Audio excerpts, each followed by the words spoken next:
Hey guys, Marcus Kakin with another daily fantasy update. Not a lot of big news out there, but a few injury notes that I wanted to quickly make you aware of going into this weekend's games. First up, Doug Martin not practicing.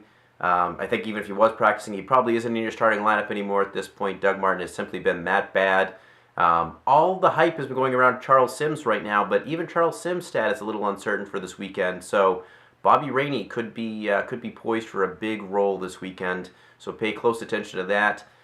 Doug Martin, like I said, if he doesn't, you're not starting him anyway. But Charles Sims, he might be a flex-worthy option if he plays this weekend. It sounds like if he were to play, they're going to give him a lot of touches. Next up, Jordan Cameron. He's not practicing because of his concussion. There's been some buzz around that he may actually miss a couple of weeks because of this injury. At this point, you may even be looking to dump Jordan Cameron. He hasn't been performing very well this year. Had that one breakout game, the 3-catch, 105-yard game, but other than that, really hasn't done a whole lot. And if he's going to miss a couple weeks, I think there's other tight ends probably available on your waiver wire that could easily fill in for him. And hopefully you were only relying on him as a tight end too anyway. Next up, A.J. Green. He does practice. He looks like he is going to be a go this weekend. Now, I've been looking into this game a little bit more, and I've wanted to get behind Andy Dalton, especially with A.J. Green coming back and playing against the Jaguars defense, but the Jaguars defense lately has been very stout. Over the last 3 weeks, they've only allowed one passing touchdown and under 250 passing yards in each of the last 3 games. So the Jaguars defense a lot tougher than you think.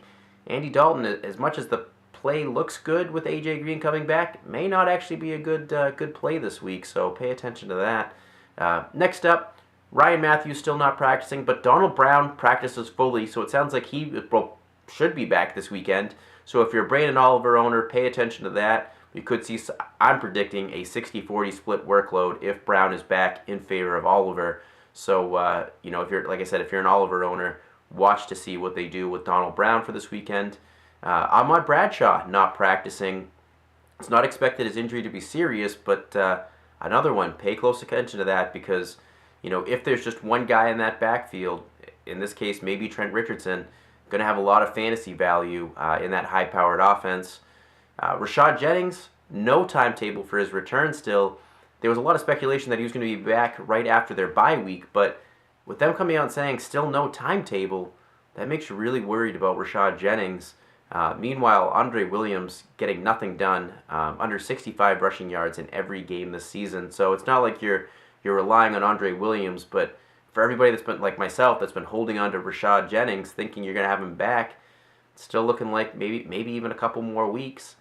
And then finally, non-injury related, Robert Griffin will be the starter this weekend for the Redskins. So if he's still on your waiver wire, go out there and pick him up. I think he's going to be worth an ad for you. I know in a few of my leagues, I did that actually a few weeks ago in preparation for this. But Robert Griffin will be your starter this week. Hopefully that'll give Pierre Garçon a bump back up. And if he's back in there, might kind of bump down Deshaun Jackson a little bit. Don't forget to follow me, guys. So follow me on Twitter @MarcusCatkin, and subscribe below so you get my daily fantasy updates.